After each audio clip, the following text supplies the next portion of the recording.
Well, hello, ladies and gentlemen. This is Eddie Marcus again. And I think I want to speak on the subject matter today, the right to vote or not vote. And I'm speaking of this because during this 2006 presidential election, there are a lot of people who chose not to vote. And a lot of people are upset because so many people chose not to vote. And they're using the argument that people gave their lives so that you could vote. I remember hearing Malcolm X say something about what good is that when you got nothing to vote for. And I'm sure that many people thought that perhaps they had nothing to vote for this year.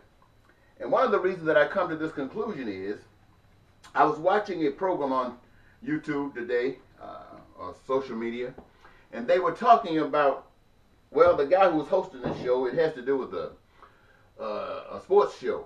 And I'm not going to call the guy's name because I don't want to call his name. But he was really praising Kaepernick for being able to sit down because he was dissatisfied with the way certain people in this country were treated and what standing up for the national anthem represented. So he chose not to stand. And as this guy used an analogy that if he were a military man, the show host, and he was been going across the waters fighting that people should have the right to vote, then one of those rights would be for a person who's sitting there who felt he had nothing to vote for or wanted to make a statement that he could sit down. And he felt proud that this guy was able to sit down because he was dissatisfied with something. And I thought that was pretty smooth.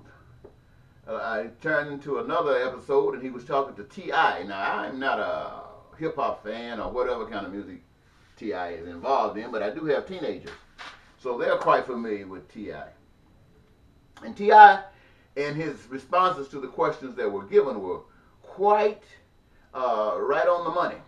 This host that I just thought of or talking about right now, it looked like he threw a trick question at T.I. because T.I. was saying that this system was unfair, that everybody keep telling the general public that you should be responsible and accountable for your actions.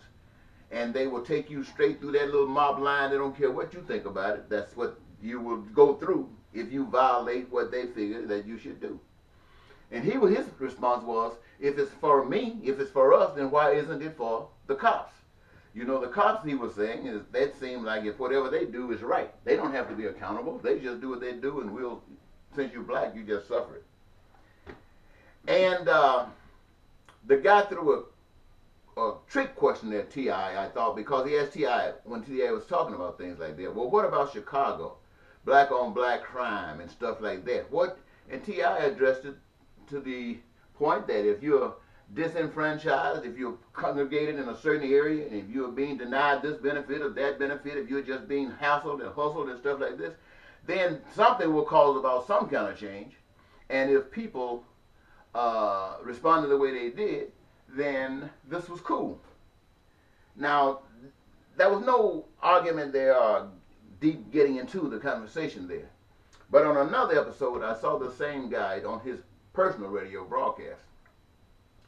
And he was saying that how wonderful Donald Trump was as far as getting out here working, trying to become president of the United States. He said himself, the guy host said himself that he wouldn't vote for Donald Trump because he didn't think that Donald Trump, first of all, was ready to be president. He felt that a person who wants to lead someone or be in a major position has to work his way up so people can get some taste of him, that know that he is capable, he has some experience, some exposure, and he should be at least able to do some of the things that he's saying. But absent any of that, it kind of questioned him. So that was one major thing he had against Donald Trump. And the other was, I don't recall it right now, wasn't that important. But he was upset because, oh yes, the host voted for Hillary Clinton. But he was upset because Kaepernick didn't vote, or that he was advocating non-voting. And I'm sitting there because me, myself, ever since we had the right as a people to vote, I've been voting. And I've been looking at people who wouldn't vote. When people say we didn't have a reason to vote, I looked at them and thought maybe they could think of one. I thought of one. And so I always justify my voting. But I didn't just vote. I voted when it came down to the presidency of the United States since 1984, 88. I voted for myself because I had a vision for this nation. See, to me, every human being on the face of the earth has certain criteria for survival. They want peace, they want prosperity, they want joy. These are things that they want. But the criteria for survival are food, clothing, shelter, education, and a job. They need that to survive. So I'm thinking that every human being on the face of the earth, so anybody come here talking about leadership, anybody here talking about they care about you and want to do something for you, they have to have a vision of how these particulars can be met. And if they don't have these particulars, how this can be met, I'm not going to vote for you because you're no good for me. Or if you're some good for me, there's somebody else you're not good for. So I'm not going to waste my time voting for you, but I will go to the polls. And I'll vote for myself. I'll even go out and hit the streets and try to see if I can get people interested in me. But if they're not interested, I can't make them be. But I will, because they would be against what I just mentioned. Or they didn't think I could bring it about. And there was a little bit more than they didn't think I could bring it about, because if they loved the program, then they would have advocated or demanded that whoever they voted for would represent those concerns that I mentioned. So I would always vote for myself. But having voted, see, you have to watch what's going on. You just can't listen. You've heard people say you just can't listen to these three major networks because they are controlled by people who control also what information you get. But you have, and if you go to other sources, you might be able to get some different information. And I prescribe to other sources as well. And I've been finding out all of the stuff that's been going on in the New World Order, the Illuminatis and the secret societies for years and years and years. And so one of my campaigns was in 2000. I ran for president in 2000. I had, first of all, I want you to know that I'm concerned about the people. When I was in the military, Ronald Reagan was president. A lot of people in the United States thought that Ronald Reagan, white people, was one of the greatest presidents that ever lived. Poor people didn't think that because he did nothing for poor people. So when I decided that my protest would stop taking orders, I would not be a part of facilitating the military as long as the commander-in-chief was a person who didn't have a plan that would work for all people. So I ended up getting jailed in prison. But I accepted that. That was my accountability. My responsibility was to make my statement. My accountability was to go through the process that I had to go through. So when George Bush ran, I had already ran, but there was some times before trying to draw attention to the lack of justice. Remember, I am spokesman and advocate for basic human rights for all people, and I'm well aware of what's going on. And so this particular time, I committed a crime against the state of Minnesota to get attention since I had been ignored. Remember, here in Minnesota, I ran for president a couple of times. I ran for governor of the state of Minnesota. I ran for senator from the state of Minnesota and mayor of the city of Woodbury, the city of St. Paul, different times. And all I championed was for peace, prosperity, and joy, and that the needs that people have to survive be met, and how they can be met in such a wonderful way that the people could really live and stop being slaves. It was great to me. And so when George Bush did the same thing that I thought at the time, he stole the election. The people stole the election. I wrote him a letter. And his people determined that I was on paper. And so they got one of these federal judges or whatever kind of judges they got down here to violate me and send me to prison, Stillwater Prison. So I went to Stillwater Prison. I stayed there for the duration of the year that I was supposed to serve. And on the day I was released is the same day, September the 11th, 2001, when the World Trade Centers were attacked.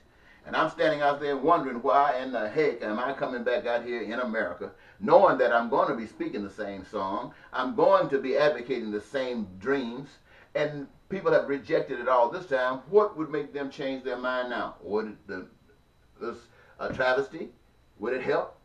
Well, I had to come out of prison because I had served the time. And for the past 15 years, I don't think I've gotten a ticket, a speeding ticket, not even a parking ticket. Not that I stopped doing what I was doing. I just continued to talk, but I'm waiting for people to see if they wanted to walk. I know that without people walking, I'm not going to be able to achieve anything alone, except my own personal freedom. But it was not my own personal freedom that I was seeking. I claimed that already. I was seeking the freedom of others by giving them the truth. You shall know the truth, and the truth shall set you free. So I did my time, and I think maybe, yeah, when Barack Obama ran for president, all the world was excited. I wasn't excited because I listened to Barack Obama. He talked all the good talk, all the sweet talk that people wanted to hear. He said all those wonderful things. I've heard him before. I'm an old guy. But he said nothing about how he was going to do it in such a way that I knew it could be accomplished. So I tried to get my name out there in my platform to see if anybody was interested. They weren't. And so I had to run as a write-in. I go in, I write my name on the ballot. I'm not going to vote for somebody who can't even do what I can do. So I write my name on the ballot.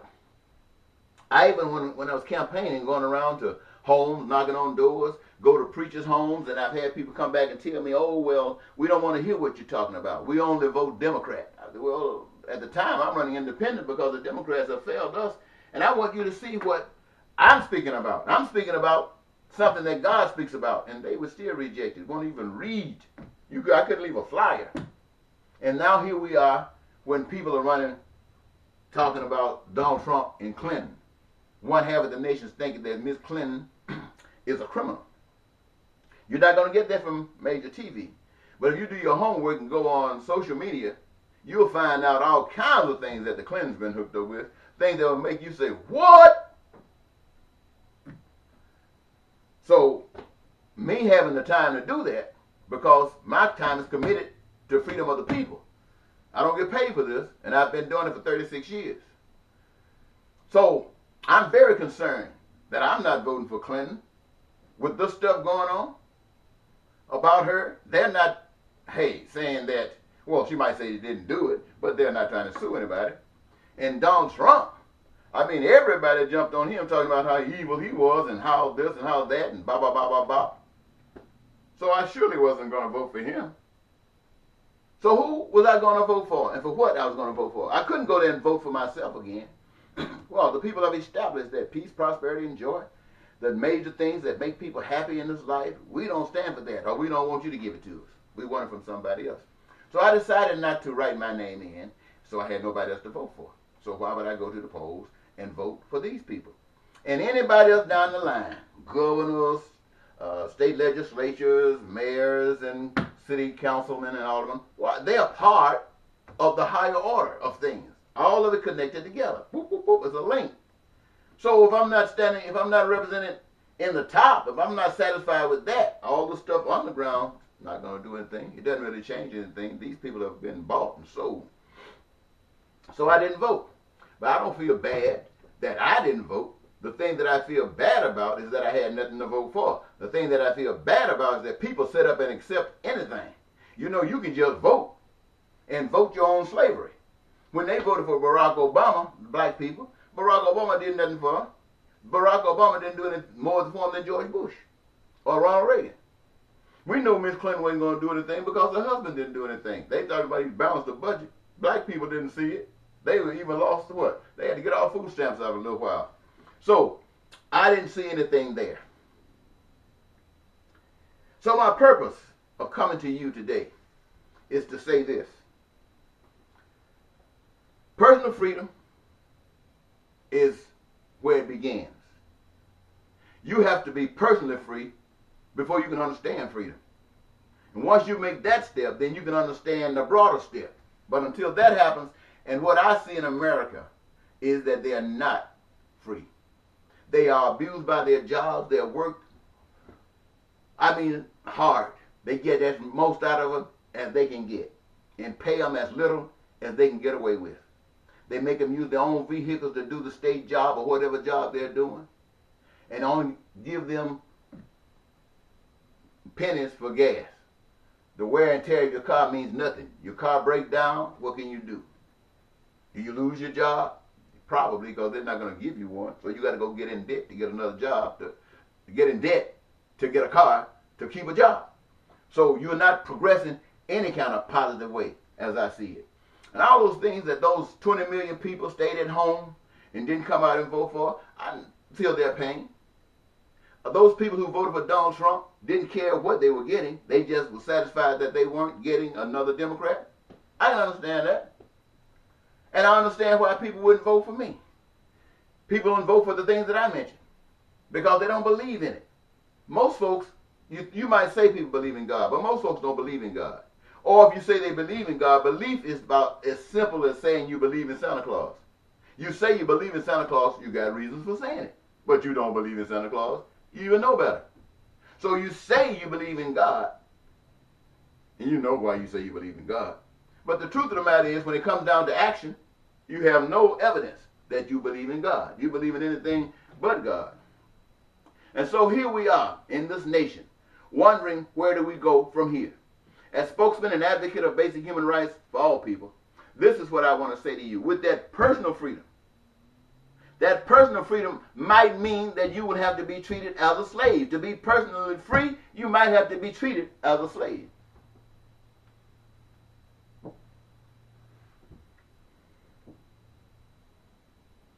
I look at this nation. I don't know where Donald Trump is going to take these people.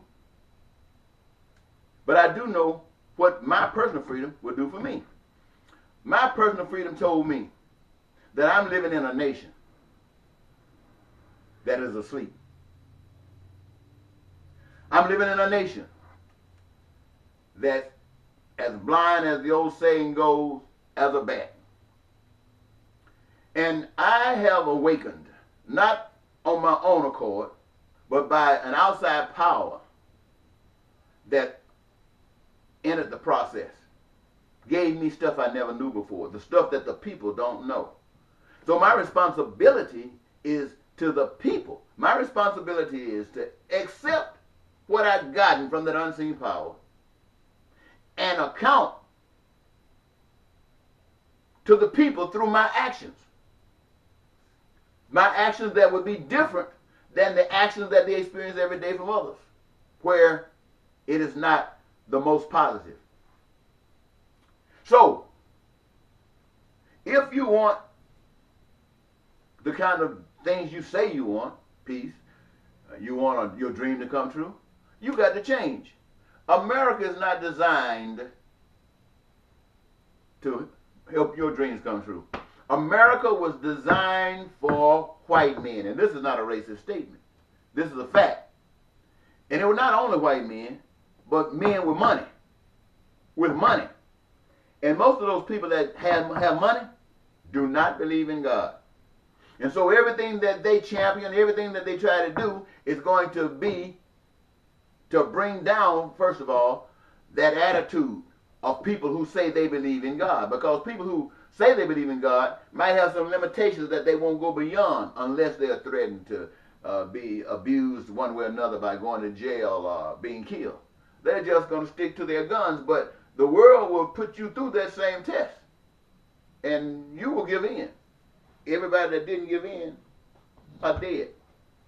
I'm serious. Everybody who did not give in are dead. There are people who walked across a plank. There are people who walked across a bridge, but they didn't keep walking. They know the end of that story. So in my understanding, the world is set up in such a way to separate. You know, you've heard me say that you're either good or bad, there's no in between. You're either righteous or evil, there's no in between. You're either black or white, there's no in between. Somebody, there's an in between, that's a brown. Yeah, you're either color or not color. Let me say it like that. You either got color, you don't have color. No in between. And so when it comes down to serving two masters, you got the material master, which talks about the world. You got the spiritual master, which talks about your foundation. You can't obey them both when one gives life and the other one takes it away. One gives life to all and one distributes it to those who they want to distribute it to. So I made the choice of the spiritual side, which means even from this day forward, I do what I think is right. I do what my spirit tells me is proper. I'm not ashamed of my game. But laws that have been set up to perpetuate sin against people, evilness against people, bigotry against people, racism against people, I'm not interested in that. And most of the laws that has to do with the conduct of the people are for that purpose. It's to keep your butt down where somebody else is master. So, as I say, for me, when I have to violate the laws of the master that disagrees with the master that I serve, the consequences are going to come. I don't run from them. I'm glad because I have learned by this power that is unseen that when you stand up on righteousness, if you stand up representing truth, God has a benefit for you. Other people might do the same thing that you do, but for different reasons. I put it this way. I've done things and I've been in jail. And I've seen people who are in jail, they want to get on the phone. Somebody else is on the phone. They want you to get off the phone. I need the phone. Then you get on the phone, you're talking to your lady. Men, I'm talking to about the men now. You talking to your lady, where you been? Who you with? What they say? I called you the other day, I couldn't get you. What's wrong with it? All these changes you go through. You go there for the right reason. You don't get that doesn't cross your mind. You might call people just to see how they're doing sometimes. But you don't concentrate on this and that and other. Why? You stood up for justice and what was right, and this is the consequence of it, and you live with it. And since you're living with it, God gives you peace. He makes you feel joyous. Why? Because that's God's business. And nobody else can give you that but God. And so I say that if you're going to go to jail, if you're going to live in a world that you don't really like, then live in a world according to the way that you can be proud that you are somebody, that you are not a slave, but that you are truly someone. Now, Donald Trump is going to do what Donald Trump does. He might even take us into war. Many of us might be killed. He might not take us into war. In fact, he might do more for black people than have ever been done for black people by any president. And if he does that, that's fantastic. But if it doesn't work for all of the black people, if it doesn't include the white people, if it doesn't include the other races, then it's no good. It's no good, ladies and gentlemen. I know you've been taught to say, well, it worked for me. Donald's all right. Donald is not all right if it didn't work for the other me. But that's just me saying that. And I'm saying that because I know God. People say, come over here and we want you to hear this sermon. It's a great sermon we got. I can't go over to a church and listen to people talk that talk. They haven't been doing anything but talking, reading scriptures, and trying to give some idea of what that scripture means to people who really haven't even heard the scripture or haven't given it any thought. But what the spiritual side of it, do you have the evidence of what you're talking about? Heck no. Why? Because you haven't followed anything. Somewhere I heard somebody said, try the scriptures. Try. And it will prove itself. If you try something and it doesn't work when somebody else said it would, then you go and try it. If it doesn't work for you, go back to that person that said it worked. Try to see what evidence that they use. What can they use to support it? If you want to try it again, try it again. If it doesn't work, then your statement towards it does not work. If somebody else says it does, let them justify it. When you say it don't, you justify it. And let people find out for themselves. So, what do I want in the United States of America? I want to smile. I want to be happy and glad. And once the Lord revealed himself to me, I promised God, this wonderful God, that I would step out in behalf of God. And though I want all of the wonderful things of life, I want the pretty cars. Somebody say, well, leave the things of the world alone. What are the things of the world? The things of the world are sin, lying, cheating, and stealing. Those are the things of the world. But a wonderful house, nice food, nice clothing, nice experiences in association with people, that's godly. And so this is what I want. But I know in order to get that, you have to advocate for peace. You have to bring about peace. You don't get no peace unless you got justice. Anybody that is being abused and call themselves sitting down being quiet need a stick beat upside the head. No justice, no peace. When there's justice, then there will be some prosperity because justice demands it. And if there is peace and prosperity, there will be some joy. Because we ain't got time to hate. We getting on with life. So these are the things that champion my ideology. And it's what I bring forward to the people. And when this guy says go into the polls to vote because somebody died for you to vote, that's funny. Nope. Go to the polls and vote when you got something to vote for. Now, I even advocated people to go to the polls. I tell anybody not to vote. I say if you go to the polls and you don't really vote for yourself, or if you don't feel like you got anything to offer, then vote for God. Just let the world know, let the American world know that you're not going with what you call normal. You're not going with business as usual. No, you're demanding different, and your vote for yourself or your vote for God is the evidence that is what you want. Now, the fact that Miss Clinton didn't get 60% of the vote, or the other guy didn't get 60% of the vote, which means just as many people almost who voted for them to be whatever they wanted them to be. It was also equally the same amount who didn't want either of them to be there. But they were there. Why? Because they were put there, not by you and I, but by somebody who chose to put them. No, I don't want to say that. They were put there by people who don't believe in God. I'll just put it to you that way. I want you to understand. They were put there by people who do not believe in God. I was listening to an interview today by Soros, and a lot of you have heard of Soros. And they were asking him a bunch of questions about the things that he does, and he was kind of explaining them. Then they asked him if he believed in God. He said, no, I don't believe in God. He believed that people created God. They have some justification for what they do. And so, I guess since he doesn't believe in God, and people believe in God, I guess he established himself as God. Because what he does works for him. Might not work for anybody else, but it works for him. And since he's throwing that money around, people ride that bandwagon just to get some of that money. I heard that he was sponsoring a lot of this, any strategies where people are, rioting and going through public destruction. They think guys like Soros finances it just to keep a disturbance going along in the country. Now, this is one other thing I'm going to say, and I'm going to leave it alone. 27 minutes already.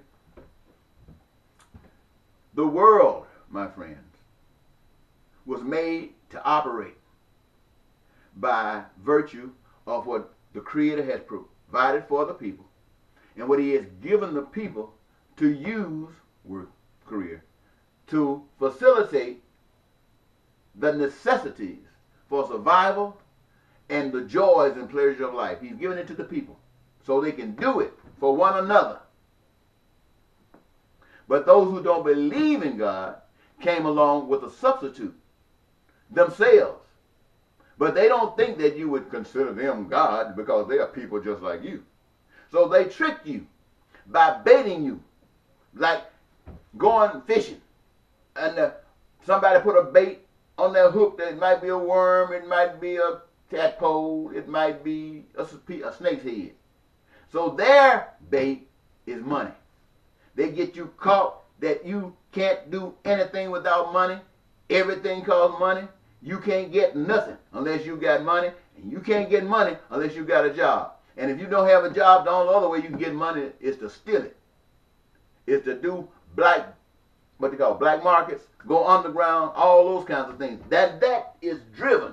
You see people committing crime and violence, the prisons are filled with them. And you say, oh, look what the crime they're committing. Why are they committing a crime? That's the question you should ask. You should say, isn't the opportunities open for them so that they would not have to commit crimes? I'm not committing a crime because this is what I do. Isn't this available to them? Check and see. If you find out it is not, then you got to do something about it, or you are responsible for all the actions that these people are doing. I didn't mean to talk this long to you, ladies and gentlemen. I know your attention span is not 28 minutes or 30 minutes long. Good God, I might have to take this down and break it up into segments, 4 minutes a segment. But rather than do that, I'm just going to leave it right there. Maybe I haven't said anything, and maybe I said a lot for one or two people. So until next time, this is Eddie Marcus, spokesman and advocate for basic human rights for all people. Say, bye-bye.